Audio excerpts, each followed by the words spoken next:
Olá, alunos! Na aula de hoje daremos sequência sobre os assuntos da dinâmica populacional através da estrutura econômica de uma população. Esta aula foi dividida em duas partes, e que nessa primeira parte aprenderemos sobre o superpovoamento, a taxa de fecundidade e a pirâmide etária. Além dos conceitos que nós tínhamos na aula passada, como população absoluta, população relativa, existem outros conceitos importantes para uma análise da população mundial, e justamente nós aprenderemos alguns na aula de hoje. O primeiro conceito fundamental é o de superpovoamento, em que consiste quando o número de habitantes ela for maior que os recursos naturais, ou seja, como os alimentos ou até aquilo que são as fontes para energia ou matéria-prima. Nesse caso, nós temos que entender que o desafio futuro será conseguir alimentar aquela população mundial que aumentará. Embora nós tivemos um descréscimo, uma redução nesse crescimento populacional, ainda existe uma esperança de que esse aumento populacional demandará muito mais alimentos. E esses alimentos terão que vir através da tecnologia, que é ela que vai permitir o aumento da produtividade mundial de alimentos. Temos aqui 3 exemplos para analisar a relação de superpovoamento. A Holanda tem 434 habitantes por quilômetro quadrado, a Índia 247 e Bangladesh 740 habitantes por quilômetro quadrado. Será que esses 3 países eles são países com superpovoamento? Vejam que interessante.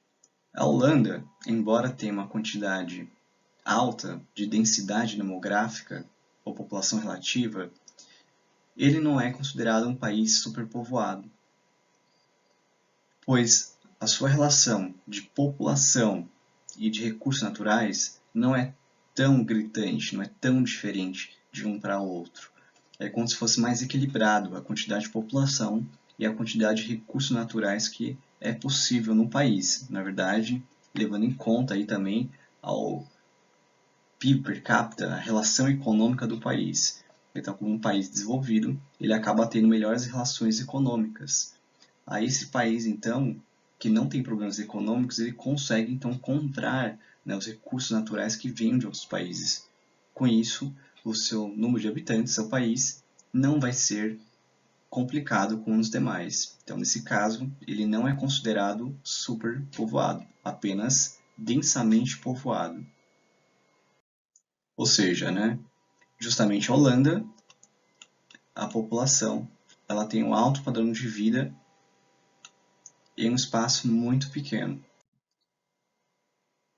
Já no caso da Índia e Bangladesh, eles são superpovoados, pois eles não têm um alto padrão de vida, eles são países subdesenvolvidos, têm muitos problemas econômicos, e eles não têm então a disponibilidade de recursos naturais acompanhando o número de habitantes. Ou seja, existe muita população e menos recursos naturais. Com isso, esses 2 países são considerados justamente superpovoados. Portanto, repare que o conceito de superpovoamento ele é relativo. Por que relativo? Ele depende do ponto de vista. Ele depende, então, das condições econômicas e sociais do país. Não é apenas um número quantitativo, não é apenas a quantidade, Que vejam aqui que a Índia ele tem um espaço grande, ele tem uma densidade demográfica menor quando comparado com a Holanda. É quase o dobro, praticamente, da densidade demográfica da Índia.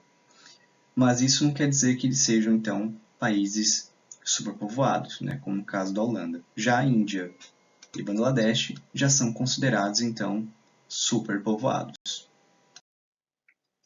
Outro conceito muito importante é chamado de taxa de fecundidade, que é uma estimativa que se faz do número de filhos que cada mulher poderia ter durante seu período reprodutivo. É interessante que esse dado nos permite, então, fazer uma análise crítica do crescimento vegetativo. E esse crescimento vegetativo, lembre-se, que é em relação à taxa de natalidade e taxa de mortalidade. E aí é importante relembrar algumas coisas muito importantes. Primeiro, se essa taxa de fecundidade for de um filho por casal, nós temos um problema. Nós temos o que chamamos de redução populacional. Se a taxa de fecundidade for 2 filhos por casal, então teremos uma estagnação populacional. Ou seja, não aumentará a população no país. E se houver 3 filhos por casal, então terá um aumento populacional. Segundo a ONU, o mais indicado aos países é que tivesse mais ou menos 2,1 filhos por casal, um pouquinho aí, digamos, de crescimento ao longo do tempo. Fazendo uma análise do Brasil, nós temos justamente essa imagem que foi muito utilizada nos vestibulares, éramos 6, seremos 3. Essa imagem ela mostra a fecundidade brasileira e mostra justamente como ela despencou em total de filhos por mulher. Mostra aqui que em 1960 a brasileira ela tinha em média 6 filhos, que é então um número, se a gente for ver, acima de 3 filhos, então um aumento populacional. Era isso que nós tínhamos nessa época, em 1960. Em 1980, nós teremos 4 crianças, ou seja, nós vamos continuar tendo um aumento populacional. Já em 2000, nós temos 2 filhos por casal, ou seja, nesse momento, nós teremos a estagnação populacional, ou seja, não aumenta a população.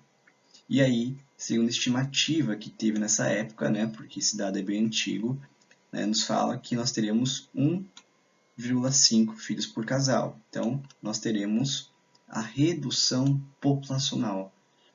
Então, esses dados de fecundidade são sempre utilizados para esse acompanhamento. E muito se coloca o questionamento, por que a mulher começou a ter essa redução? Lembrando que teve vários fatores, como a mulher se inserir no mercado de trabalho, o processo de terceirização, setor terciário aumentando bastante, um alto custo de vida, revoluções médico-sanitárias, métodos anticonceptivos e entre outros exemplos nós temos que fizeram a redução da quantidade de filhos. De certa forma, a redução é um ponto positivo, por isso muito crianças nascendo numa família, isso pode ser fatores complicados. Lembrar que nessa época, nos 60, o Brasil ainda tinha a maior população rural.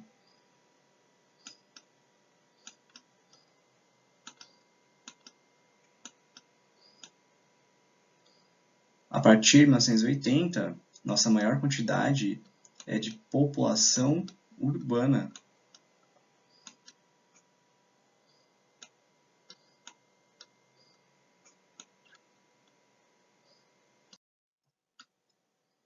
Através dos dados da ONU, nós vemos que, em geral, no mundo, a fertilidade global ela vai reduzir. Entre 1990 e 95, a média era de 3 filhos por casal, ou seja, havia um aumento populacional naquela época. A partir de 2010, começa a reduzir esse filho de casal, aí tendo um processo de estagnação que nós teremos. E cada vez mais nós saberemos que esse número pode vir a reduzir. Embora isso são projeções, a gente não sabe no futuro. Será que esse número vai reduzir drasticamente? Ou será que outros países vão retomar o seu processo de crescimento populacional? Não sabemos muito como será o futuro, então a gente tem muitas dúvidas de como será. Nesse mapa de 2013 mostra a taxa de fecundidade mundial. Aqui nesse mapa é interessante destacar que o continente africano ele apresenta a cor verde, que indica que existe então maior quantidade de filhos por mulher, ou seja, maior de 4,8, então 5 mais ou menos vamos dizer. Então é um aumento populacional. Já nas cores mais rosas, nós temos justamente menos de 1,4 filhos por mulher. Nesse caso, reparamos que a Europa, por exemplo, acaba tendo essa grande quantidade, né? Somente a Europa mais oriental. Mas aqui outros países também continuam tendo aí uma média até, digamos assim, de redução do crescimento populacional. Então repare que vários países se encaixam nessas cores mais rosas que indicam. E o Brasil, repare como ele está mais indicado aqui, né? Quase 2 mais ou menos. Ou seja, de forma geral, nós vemos ainda que o continente africano e alguns países do Oriente Médio e asiáticos, eles têm ainda esse incremento populacional. E lembrando que eles vão conseguir aumentar muito mais a população. E é uma região muito pobre e pode complicar a vida social desses países. Já os países mais desenvolvidos, a sua forma de visão no futuro é de que haja então a redução populacional, que na verdade já ocorre, né? Afinal, por que na Itália, por exemplo, o efeito do coronavírus ele pode ser 1000 vezes complicado pela enorme quantidade de população idosa que existe, que é a população em risco. Então, esse é um fator extremamente complicado, né? Nessa imagem, nós temos o chamado crescimento natural da população brasileira. Vamos lembrar que crescimento natural é também o que nós chamamos de crescimento vegetativo, que é a diferença entre a taxa de natalidade e a taxa de mortalidade. Repare que nesse gráfico a linha mais escura é a taxa de natalidade, conforme a legenda. Já a mortalidade é o traço mais claro, que é esse de baixo. Esses números que nós vemos, 19, 24, 29, 9, é o crescimento natural, ou seja, o crescimento vegetativo. Reparem que em 1960 nós temos aqui a nossa maior quantidade de crescimento natural. E reparem que a tendência é de diminuição da taxa, né, de crescimento natural. Quer dizer que a nossa população vem reduzindo. E por que isso ocorre? Isso é fundamental, isso vai ser cobrado nos exercícios de vestibular. Aí precisamos relembrar uns pontos principais. Em 1930, nós temos justamente Era Vargas, né, que começa um processo de industrialização maior do que nós tínhamos. Lembra que em 1900 nós tínhamos aí a República Brasileira, a República Oligárquica, a República Café com Leite. Então nós tínhamos muito a dependência do setor agrário. E a partir de 30 começa um processo de industrialização que também vai levar um processo nosso de urbanização, bem tímido, mas ele vai começar a ter o processo de urbanização. Nesse interim, justamente começa a ter uma certa diferença, né? A mortalidade nossa diminui por conta das melhorias sociais que nós vamos ter. Nós vamos ter bastante ajuda nesse ponto de vista, né, da saúde. A difusão de métodos contraceptivos, informação, também é outro fator. Já a partir de 1970, que seria mais ou menos nesse eixo aqui, estamos vendo, justamente nos indica o quê? Que justamente a população urbana será maior que a população rural. Esse é um processo de êxodo rural que nós chamamos. Então a urbanização atinge no seu auge. Nesse processo de urbanização brasileira, nós começamos a ter um encarecimento do nosso modo de vida, né, por conta do aluguel mais caro, conta de água, conta de luz, e entre outras comodidades que teremos. E fundamental lembrar também a mulher no mercado de trabalho. E aí, através desse processo, nós começamos a mudar muito, né, o nosso processo de crescimento natural. Né? A gente começa a ter um descrescimento. Né? Lembrando que aqui naquele dado anterior da fecundidade, em 1960 nós tínhamos 6 filhos por casal. Em 1980 nós tínhamos 4 filhos por casal. Em 2000 nós teremos, né, 2 filhos por casal. 2020, 1,5. E esse fator está relacionado com esses processos que nós estamos vendo. Então, uma coisa liga a outra, é fundamental relembrar um pouco esses dados, que é só fazendo os exercícios mesmo, né? Outro conceito importante para analisar a estrutura populacional é a chamada pirâmide etária. A pirâmide etária consiste em uma divisão de 3 setores. E é fundamental relembrar a característica de cada um desses setores, o que caracteriza esses cada setores. Nós temos aqui os jovens, que se enquadram aqueles de 0 a 19 anos, os adultos de 20 a 59 anos e os idosos, aqueles acima de 60 anos. Conforme vimos na pirâmide etária, nós temos aqui algumas características que nós vamos ver melhor como analisar.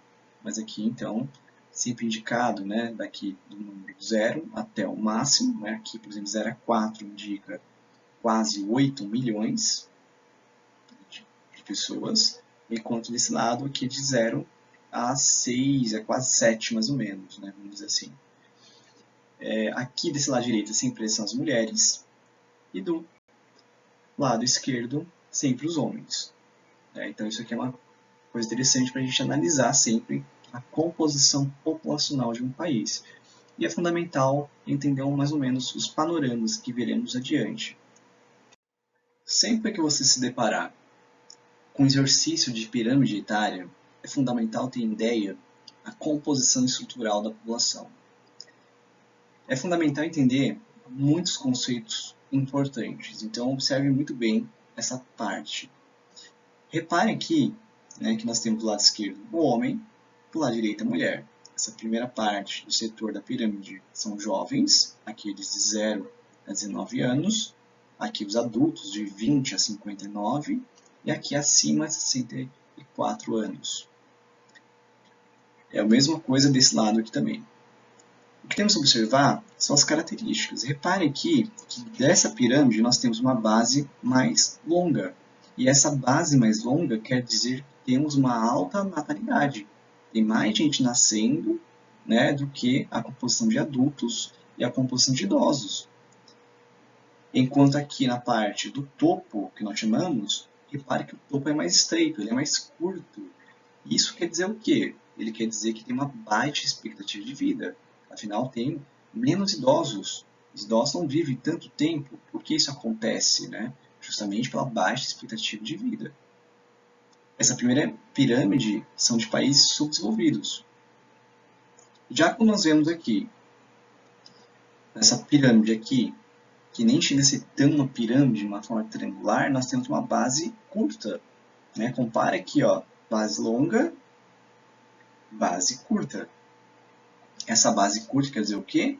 Que você tem uma baixa natalidade, quando comparado aos demais segmentos dessa pirâmide, desse país. E repare que o topo ele já é longo. Compare esse topo com esse. Repare como ele é mais longo. Esse topo longo quer dizer o quê? Alta expectativa de vida. Quer dizer que tem mais idosos sobrevivendo. Isso quer dizer que o país melhorou muitas condições financeiras, saúde. A renda per capita deve ser alta, né? Porque o idoso ele tem um custo de vida maior. Ele tem remédios, ele tem cirurgias muitas vezes, plano de saúde. Enfim, ele acaba demandando muito mais condições. E aí esse grupo de países pertencentes a essa pirâmide são os países desenvolvidos. Ou seja, se a gente reparar, é justamente, né, essa pirâmide que estamos vendo a composição, né, praticamente, de cada estágio que nós tínhamos visto, aquelas transições demográficas, né, o estágio 1, ou a fase 1, como é colocado, né, ele coloca que não há mais países como são. É um assunto que eu acabei esquecendo de falar na passada. Esse assunto de transição demográfica ele é muito complexo, tem muitos que não concordam, né, com esses pontos. Tanto é que dizem que existe até a fase 3, por exemplo. Né, colocam o Brasil até na fase 4. Na verdade, o Brasil está na transição, se a gente for observar. Mas, enfim, isso é só para mostrar que esses dados eles têm ampla discussão acadêmica. No estágio 1, nós reparamos que a base é longa, topo curto. Repare que estágio 2, essa base ela começa a engordar mais aqui a parte dos adultos. Né? E reparem que a evolução é sempre assim, né? Da base, o meio e o topo. Certo? Se repararmos, é sempre dessa forma que vai funcionar. Aqui, ele é representado, né? Nesse gráfico, eu não queria adiantar o assunto, mas o gráfico ele é fundamental, ele mostra aqui de 15 a 65. Ele está mostrando a população economicamente ativa, aqueles que estão trabalhando. Aqui, esse gráfico ele é de outro assunto que nós vamos abordar mais adiante. Mas isso é fundamental, memorizar como é mais ou menos cada fase, né, de respectivos países. O estágio 3, que engloba os países industrializados, né, como na Ásia e América Latina. O Brasil também está nessa fase, não dá para dizer que estamos na fase 4, e justamente porque nós estamos começando um processo, né, de irmos para o estágio 4, que a gente considera os países mais envolvidos. No Brasil, nós temos esse GIF, né, que mostra mais ou menos a evolução. Reparem como é sempre da base ao meio e ao topo a evolução. E justamente se a gente quiser tirar umas coisas bem didáticas, nos anos 70, nós tínhamos maior natalidade. Olha como a pirâmide aqui, a base dela é maior do que o topo. Então, base maior, maior natalidade. O topo mais curto, menor expectativa de vida. Quer dizer que temos mais jovens do que adultos. Já em 2020, como é colocado pelo GIF, né, nós temos uma base mais curta, ou seja, menor natalidade, e um topo que está começando a se ampliar. E esse topo se ampliando significa que temos uma maior expectativa de vida, né? Ou seja, quanto que é esperado uma população, a pessoa sobreviver. Na outra aula nós veremos mais sobre o bônus demográfico, o envelhecimento da população, o envelhecimento feminino, o PEA e o IDH.